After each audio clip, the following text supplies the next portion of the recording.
अध्याय 2 सांख्य योग। जय श्री कृष्ण। दोस्तों, जीवन तो सब जीते हैं, लेकिन इसको जीने का सही सलीका कितनों को आता है? यही ध्येय है हमारी इस गीता का। न त्वैवाहं जातु नासं न त्वं नेमे जनाधिपाः न चैव न भविष्यामः सर्वे वयमतः परम। हे अर्जुन, न तो ऐसा ही है कि किसी काल में मैं नहीं था, तू नहीं था, अथवा ये राजा लोग नहीं थे, और न ऐसा ही है कि इससे आगे हम सब नहीं रहेंगे। ऐसा कोई समय नहीं था अर्जुन, जब अर्जुन नहीं था, कृष्ण नहीं था, बाकी के राजा नहीं थे। हम आते हैं और जाते हैं, फिर से आते हैं, समय का खेल चलता रहता है। अब यह बात अर्जुन या हमारे जैसे दुनियादारी में फंसे लोगों के लिए समझना या समझाना बहुत मुश्किल है दोस्तों, और इसी में से कृष्ण हमें बाहर निकालना चाहते हैं। काल का फेर, जी हां, काल का फेर तो चलता ही रहता है। हर काल में हमारे जैसे, अर्जुन के जैसे और कृष्ण के जैसे लोग होते हैं। आने वाले समय में भी हम तीनों होंगे, और ऐसा ही खेल फिर से होगा।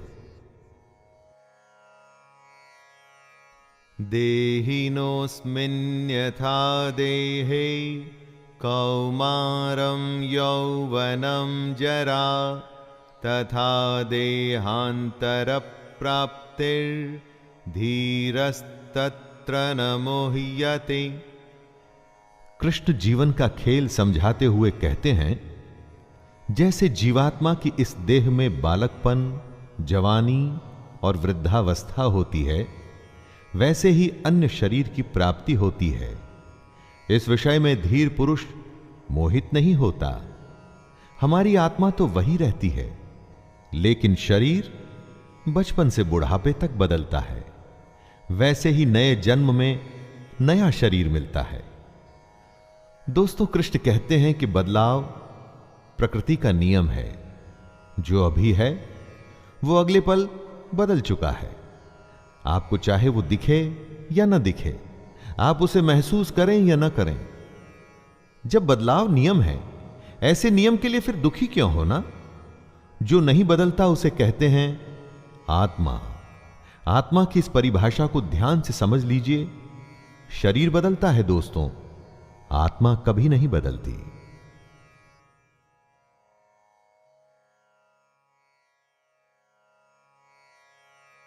मात्रा स्पर्शास्तु कौन्तेय शीतोष्ण सुख दुःखदाः आगमापायिनो नित्यास्तांस्तितिक्षस्व भारत। हे कुंती पुत्र, सर्दी, गर्मी और सुख दुख को देने वाले इंद्रिय और विषयों के संयोग तो उत्पत्ति, विनाशशील और अनित्य हैं। इसलिए हे भारत, उनको तू सहन कर।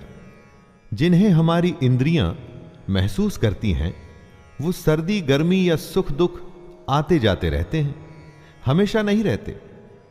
हमारे सेंसेस और उनके विषयों से जुड़ करके हमें भूख, नींद, सुख, दुख, सुकून, बेचैनी जैसे फीलिंग्स आती हैं।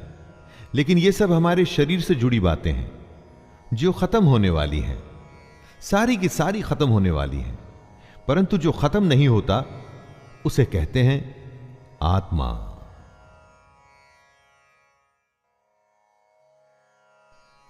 यम ही न व्यथयन्त ये ते पुरुषं पुरुषर्षभ समदुःख सुखं धीरं सोमृततत्त्वाय कल्पते।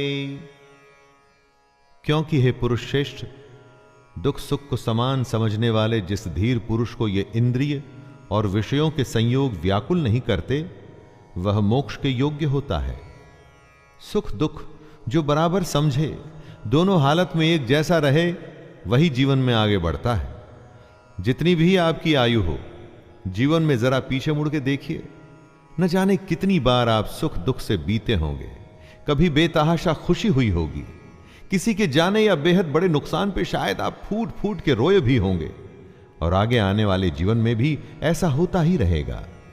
ज्ञानी इस बात को जानते हैं कि ऐसे सुख दुख तो आते जाते रहते हैं, एक ही भाव कभी रुक के नहीं रहता।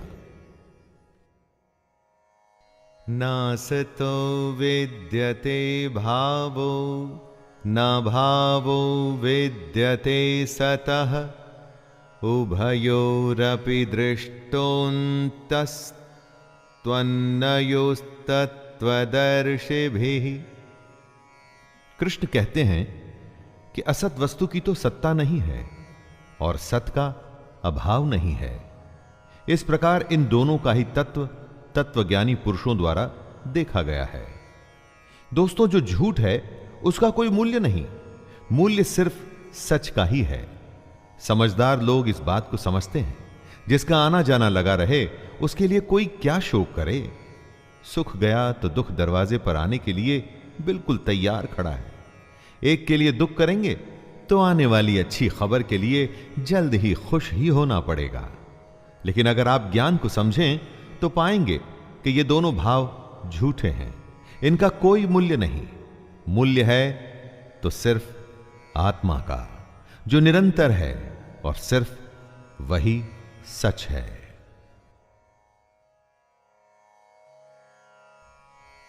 अविनाशी तु तद्विद्धि येन सर्वं इदं ततं विनाशमव्ययस्यास्य न कश्चित् कर्तुमर्हति।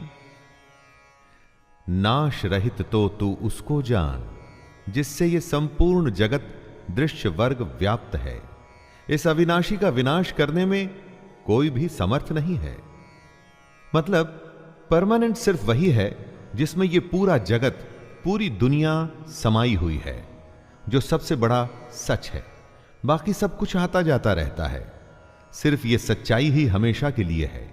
इस बात को समझने में डिफिकल्टी आ सकती है, ऐसा भी लग सकता है कि समझ नहीं आई, लेकिन इसको समझे बिना कोई हल भी तो नहीं है। हमारी आत्मा ही दुनिया की सबसे बड़ी सच्चाई है। यही आत्मा हमारे भीतर है, और जब यह आत्मा बाहर है तो पूरी दुनिया जो हमें दिखती है ना, वो भी इसी में समाई हुई है। अंतवंत इमे देहा नित्यस्योक्ताः शरीरिणः अनाशिनो प्रमेयस्य तस्माद्युध्यस्व भारत। सबसे बड़ी सच्चाई है हमारी आत्मा, जो मरती नहीं। बाकी सब कुछ हमारा शरीर या हमारे भाव हैं जो मर जाते हैं। कृष्ण कहते हैं, हे भरतवंशी अर्जुन, तू युद्ध कर, क्योंकि यह आत्मा अमर है, इसका मरना संभव नहीं। इसीलिए इसे सबसे बड़ी सच्चाई कहा गया है। महापुरुष इसी ज्ञान, इसी आत्मा को समझने में अपना पूरा जीवन संन्यास में, समाधि में, ध्यान में बिता देते हैं। कृष्ण का कहना है कि शरीर नाशवान है और आत्मा अमर है, और वही सच्चाई है, तो शोक किस बात का करना। य एनं वेत्ति हन्तारं यश्चैनं मन्यते हतम् उभौ तौ न विजानीतो नायं हन्ति न हन्यते। जो इस आत्मा को मारने वाला समझता है तथा जो इसको मरा हुआ मानता है, वे दोनों ही नहीं जानते सच्चाई को, क्योंकि ये आत्मा वास्तव में न तो किसी को मारती है और न किसी के द्वारा मारी जाती है। अर्थात आत्मा सिर्फ होती है, उसका होना ही सच है, बाकी कुछ नहीं। ये तो अज्ञान ही है जो हमें यह सोचने पे मजबूर करता है कि हमने किसी को मार दिया या हम मार देंगे। लोग अपने अहंकार में ऐसा समझते हैं कि वे बहुत कुछ कर सकते हैं या बहुत कुछ कर चुके हैं। यह सिर्फ उनकी नादानी है, अज्ञानता है।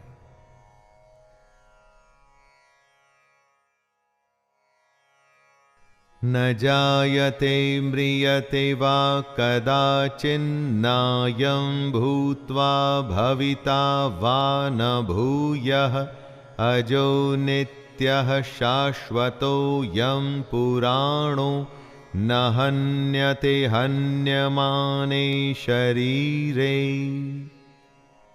कृष्ण आगे समझाते हैं कि ये आत्मा किसी काल में भी न तो जन्मती है और ना ही मरती है, तथा ना ये उत्पन्न होकर फिर होने वाली ही है, क्योंकि ये तो अजन्मा, नित्य, सनातन और पुरातन है।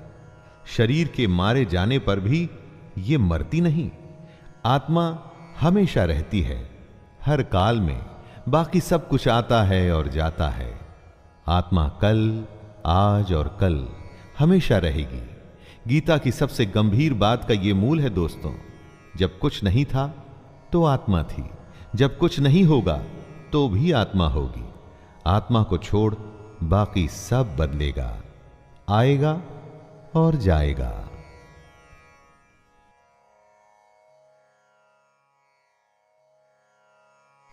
वेदा विनाशिनं नित्यं य एनमजमव्ययम् कथं स पुरुषः पार्थकं घातयति हन्तिकम्।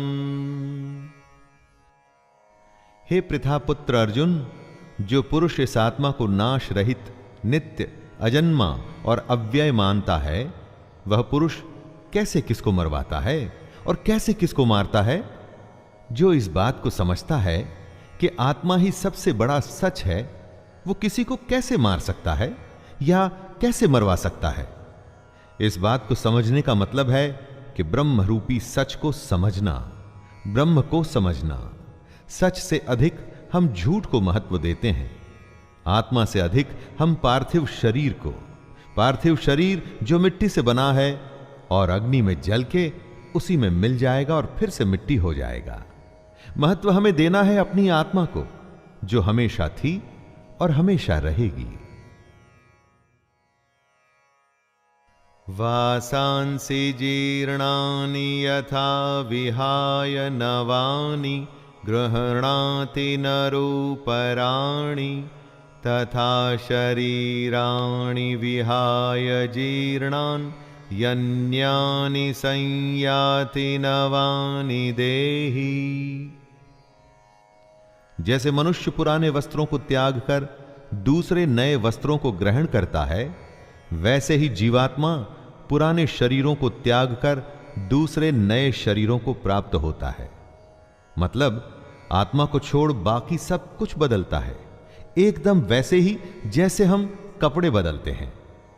पुराने कपड़े के फट जाने पर, उसके धागे धागे अलग हो जाने पर उसे छोड़ दिया जाता है। वैसे ही अलग अलग कारण से जब मृत्यु होती है और शरीर रहने लायक नहीं रहता, तब आत्मा उसे छोड़कर दूसरे शरीर में चली जाती है। शरीर की आयु होती है, परंतु आत्मा की नहीं। जब देह की आयु पूरी हो जाती है तो उसकी सांसें रुक जाती हैं और आत्मा अपने एक घर को छोड़कर दूसरे घर में जाती है।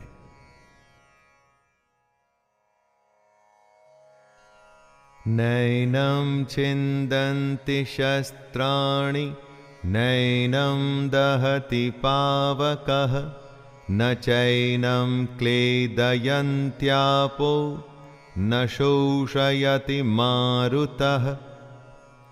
इस आत्मा को शस्त्र नहीं काट सकते, इसको आग नहीं जला सकती, इसको जल नहीं गला सकता और वायु सुखा नहीं सकती।